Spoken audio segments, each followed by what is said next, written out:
Hello and welcome back. So you click on this video because you want to improve your Gumi gameplay, obviously. So today we're gonna get right into that. But before we start, I just want to remind you that these are tips for Gumi gameplay, not tips about her kits, her move, all of that, okay? It's more about how you respond to certain situation when playing as Gumi. So I'm gonna show you some different case in a team deathmatch. Alright, so this is the first case. I will show you the clips first and then we go through the tips I have for you.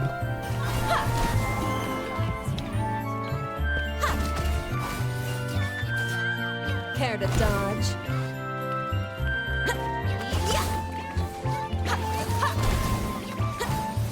My strength is back. A gift. Care to dodge? The first tip of playing Gumi is that you have to lock on a target but also be aware of your surrounding at all times. Now this might sound very basic, but trust me, not every Gumi out there I've seen is able to do this. Most of the time they either will try to chase the target down and get attacked from the other opponent on the field, or just focus too much on that target and forgot to support the teammate. As you can see in that scenario, after I got one tag on the Rapunzel, I'm basically locked on to that Rapunzel, but I also be mindful about what is going on with my teammate and the other opponent. As you can see, I keep backing out and in to keep my distance just enough for me to get a hit on that Rapunzel while also staying out of the danger range of the other two enemies. Right here I tag her again so that now that Rapunzel might think that okay, now that Gumi is chasing me, so she's gonna have to back up a bit, also because Nasser that's down, so you might think that I'm too far off and I already give up on the target, but that's not the case. I just did that movement to touch the Wukong, and after I defend myself and I see an opening, since Rapunzel let her guard out thinking that I let her off the hook, I use my super jump to jump in and I missed that one auto. If that auto connects, it will be a kill. But now I completely isolate her from her team, and basically the Rapunzel is the crowd control of this team. So while the Rapunzel being alone and my teammate taking care of the two enemies, I have no issue taking her one-on-one. Alright, here's the second situation. Care to dodge? Here I go. Take this.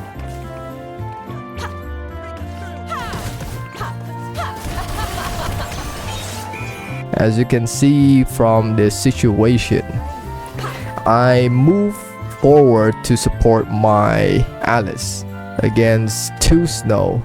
Right now it's only one Snow, so I'm just breaking his combo to save my teammate right there, and then his teammate also arrived right here, so it's a 2-on-2 situation.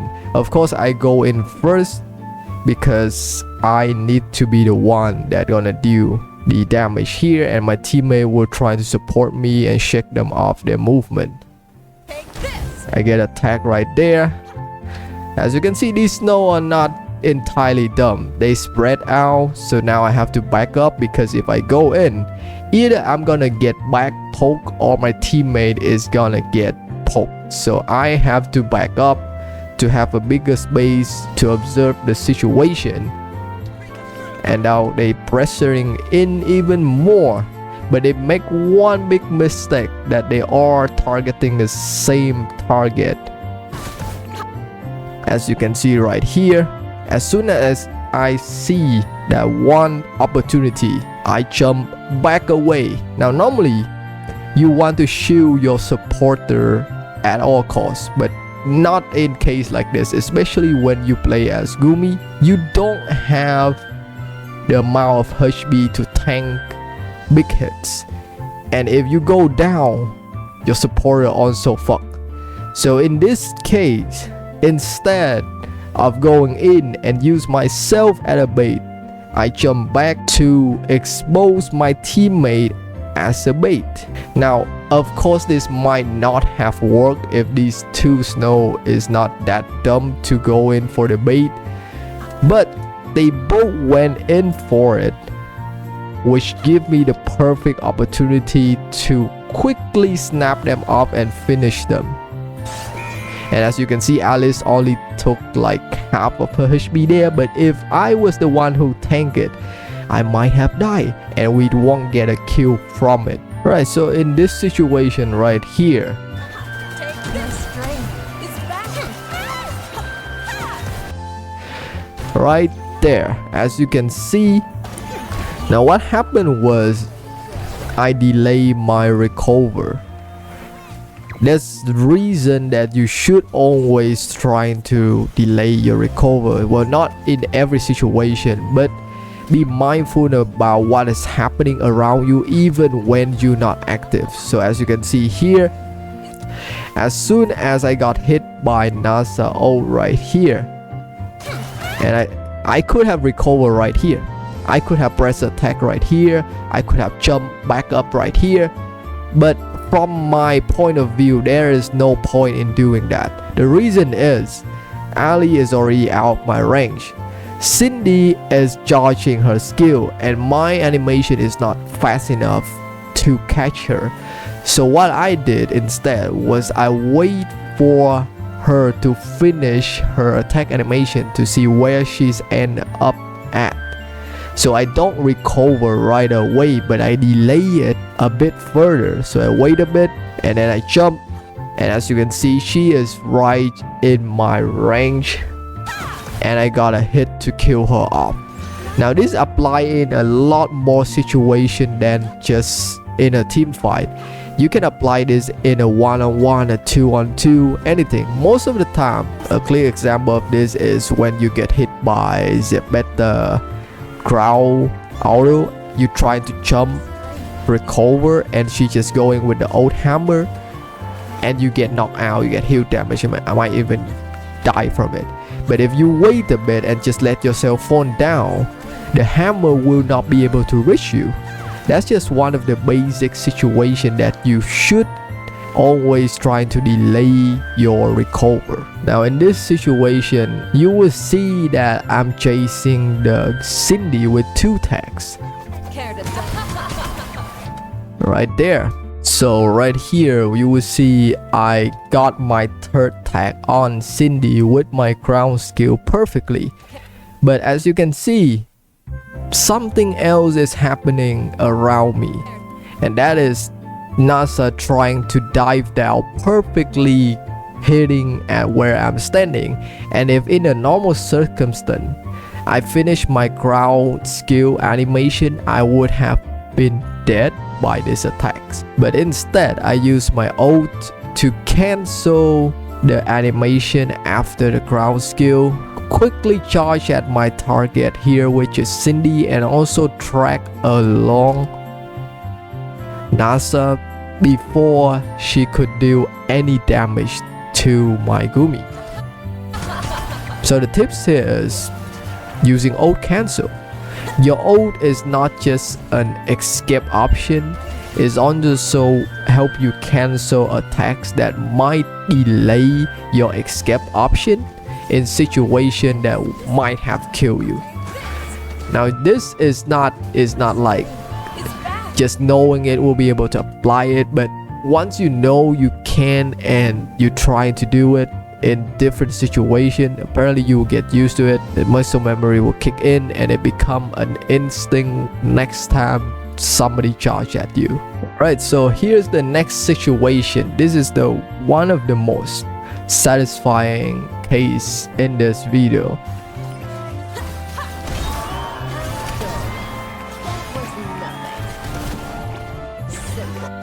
Right, so as you can see, my Gumi went in and killed all 3 of them. So the tips here is Normally, of course, you want to keep your spacing, you want to observe the situation, you want to have a whole vision between you and the enemies. That is normal, yes. But when you see opponent with low HP and there's more than one of them, I strongly recommend you switch your Gumi up to aggressive mode. The reason for this is because Gumi is built for chasing down opponent with low HP. Her ult can easily catch up to the enemy even if they are faster than her. So if you play right, low HP enemy is not an issue for Gumi to catch. Of course, in this situation, I could have stayed back and wait for my teammate to finish the job, but we wouldn't know. Like, there might be more casualty if I don't go in and kill them as fast as I could. As you can see right here, Rapunzel was about to throw her ult, but I super jump in, finish her off, and then we move on to Snow, kill him off with the 2 tag ult, and finally Kuranai comboing my teammate, fall down, also die. So yeah, just don't be passive all the times. Normally you don't even want to be passive with Gumi. She needs to be in a reasonable range to be able to do her thing. But when you see an opportunity like that, do not hesitate to go in, because the more you wait, the more they could do, and even maybe turn the table. Because keep this in mind, it's applied for every player in the game. The lower their HP is, the more scary they are, because they have nothing to lose. The only thing they will focus on with low HP is getting the most out of it. They will try to do as much damage as possible before they are taken out. So use your advantage as Gumi and kill them off. Alright, this is one of my favorite situations. So in this situation, you will see my team and the opponent team both have 7 points. So the next team that take out all 3 will be the winner. And my team consists of Wukong, Alice, and Gumi. The other team has Hook, Rapunzel, and Molly. So basically, it's quite balanced. We both have 1 marksman to deal damage. They have Molly as a sub tank. We have Wukong as a runner, a pressure pusher, and we both have 1 crowd control, which is Rapunzel on the other side and Alice on this side. The issue here is Molly is a hard counter for Alice. Yes, you don't hear that wrong. Molly is one of the rare hard counter for Alice, because Molly can actively use Alice's mind stun to activate her counter and deal massive damage. So basically, not only she can nullify the crowd control that Alice throw out, but also use it to activate her own condition of dealing massive damage. So what I'm saying is, we are at a tiny bit more disadvantage in this situation. You little. Take it. My strength is back. Yes, this is it. A gift. My strength is. Take this. How dull. Care to was a gift was fun. Okay, so that was the situation. As you can see, we were managed to win, and it was very satisfying. So what happened here was, because of our disadvantage, if we go straight in for a head-on-head fight, we will lose regardless of how skillful we are. So that's when my next tips for Gumi comes in. So you all know that Gumi is very good at pushing the opponent with her ult, but in this scenario, as you can see, I ran out first. The hook caught me. I got a bit of shot. The Rapunzel caught my teammate. So right here, I jump in trying to nullify the situation, but Molly used my teammate mine to activate the counter. So as you can see, the situation is already really bad, because in this case, if your teammate die, it's basically mean you going up against 3 of the enemy, and they only need like 2 more points to win.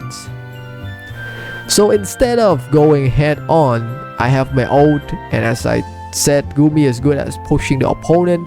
I can definitely push 3 of them here to buy my team more time, but that doesn't do anything. That doesn't help, because we still have to go head on head with them, and we always at a disadvantage. So instead of that, I jump back, I get over the enemy head and push 2 of them to outside of the field. So what this does is that you don't have to go against them head on anymore, because their formation is now broken. Gumi doesn't do crowd control like some of the support character, but she definitely can do the opposite. She can break down the opponent formation with her ult. You don't need to do damage, but just pushing them is enough. And my main target here from now on will be Rapunzel, because she is the crowd control of the other team. So my thought here is getting Rapunzel away from the team as possible, creating more opportunity for my team to take down the enemies. So from here on, I will just focus on pushing the Rapunzel away from her teammate. As you can see, the formation already break up. Our Alice is going against Hook. I'm going a Rapunzel, and Wukong is just there to support either side. This is it. So right here, I see I have an opportunity to support my teammate to kill off the Hook. Rapunzel is far away. We have time to work on that, so I run back here. We charge in, but unfortunately Molly also caught up to us, and then he used his full counter right there. Rapunzel is back, but not quite, because Hook is already away from the formation, which give me more space to work with. This is a tight situation because both of my teammates die from this situation, but my Alice also dropped mines as she died. Give me another opportunity to finish off Rapunzel, stun the Hook.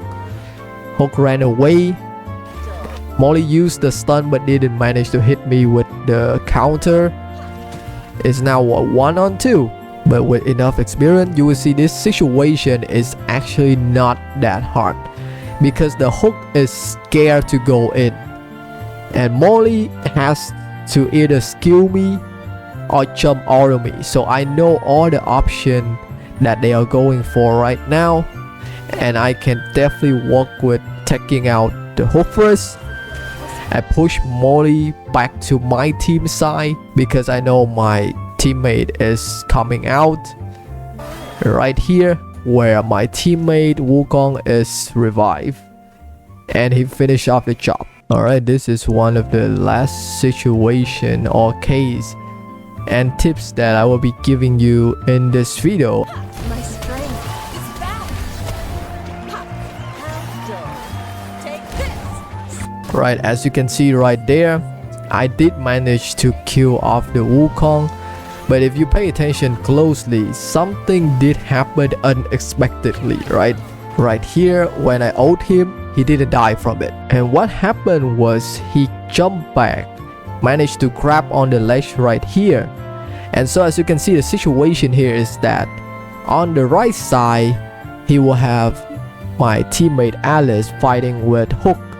And on the left side, he have me and my teammate Wukong. So logically, in this situation, anyone would have go for the right side so that they can maximize their chance of surviving, right? So that's exactly what I thought at first. So I back away quickly so I can get a whole vision of where he's gonna end up and then kill him.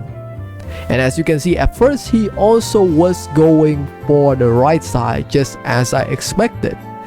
But then when my teammate went in and trying to stab him from below, he pressed his skill, his air skill, and because he have auto aim on, it immediately targeted my teammate, switching his direction from going to the right and now to the left. I couldn't react right away when he changed his direction right here because I was airborne. But as soon as I land and I see he's going to the left direction, I use my super jump to cover the whole ground area where he's going to land and run, and then finish him off with an air skill. So the final tips here is that you always need to space yourself to be able to get a good view and read the opponent's next move. It might sound basic, but not every Gumi does this, especially new Gumi player. You guys all play turret, stand at one point and try to spam your attack until you hit it. That's not how you do Gumi. Remember, keep your space, only go in when you have seized the opponent's next move and you know that you can catch them. Alright, if you still watching, this is not another tips. I already give you all the tips. This is a bonus situation slash clips that's showcasing you how you play Gumi effectively with a good teammate.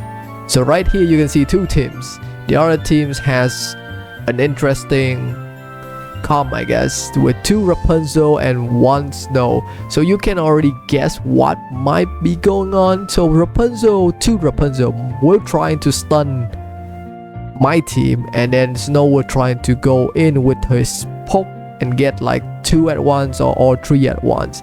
So that is their stretch.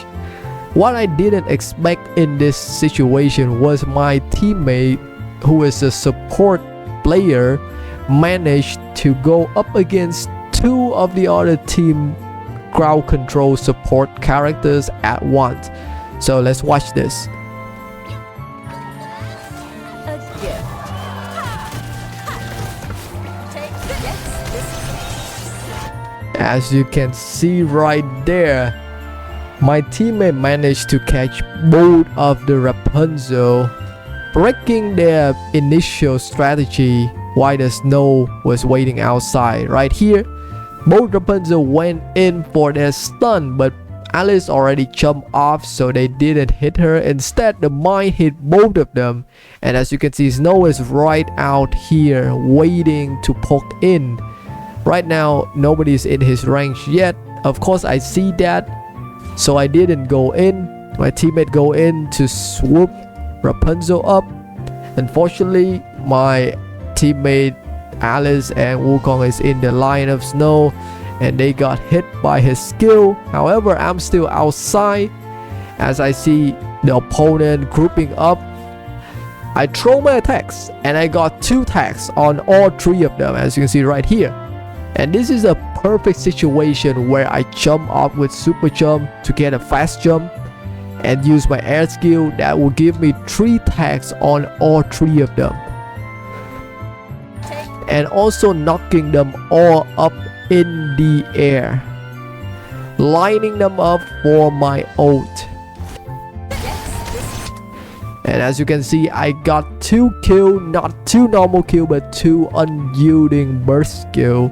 And also Snow somehow miraculously got away from dying with my ult. And that's all of it. So I hope that these tips will help you in playing Gumi better.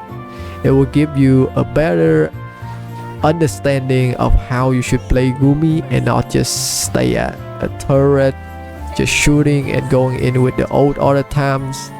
Because there's so much potential to playing Gumi and to have fun with her than just being a lame turret. Alright, that's it for me. I will see you guys in the next one. Cheers.